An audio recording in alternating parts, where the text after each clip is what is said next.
Ah, a question that dances on the very edge of paradox. Do people change? Well, let me put it to you this way.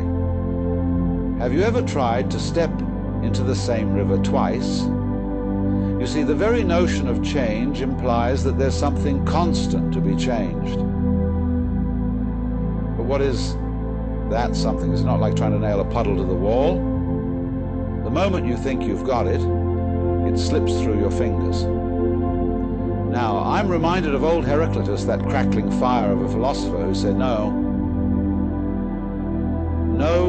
man ever steps in the same river twice, for it's not the same river and he's not the same man. Isn't that a gas? He's telling us that change is the only constant. But let's dig a little deeper.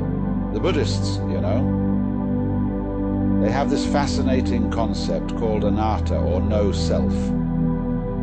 They say that what we think of as our unchanging self is really just a collection of ever-changing processes. It's like a whirlpool in a river. It looks solid and constant, but it's really just water flowing in a particular pattern. On the other hand, our old friend Carl Jung might pipe up and say, but what about the archetypes, those eternal patterns that shape our psyches? He'd argue that while the surface of our personalities might ripple and change like the surface of a lake, there are deeper currents that remain constant. But here's the rub, you see, all of these perspectives, they're just different ways of looking at the same mystery. It's like that old Hindu parable of the blind men and the elephant. One feels the trunk and says, an elephant is like a snake. Another feels the leg and says, no, it's like a tree. They're all touching the same thing, but describing it differently. So do people change? Well, in one sense, they're changing constantly every moment. Your body is replacing its cells.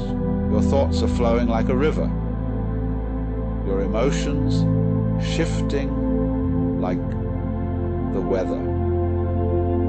But in another sense, there's something, call it consciousness, awareness, the void, what have you, that remains constant, watching it all happen. It's rather like a movie, isn't it? The images on the screen are constantly changing, but the screen itself remains the same, or like the space in a room. The furniture might be rearranged, but the space itself is unaffected.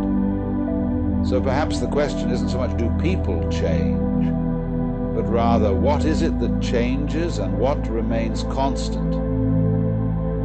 And isn't that a marvelous mystery to contemplate?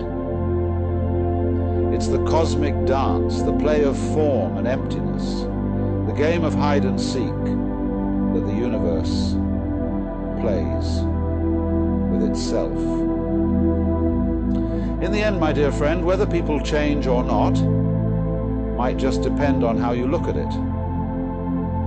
And isn't that the most delightful joke of all?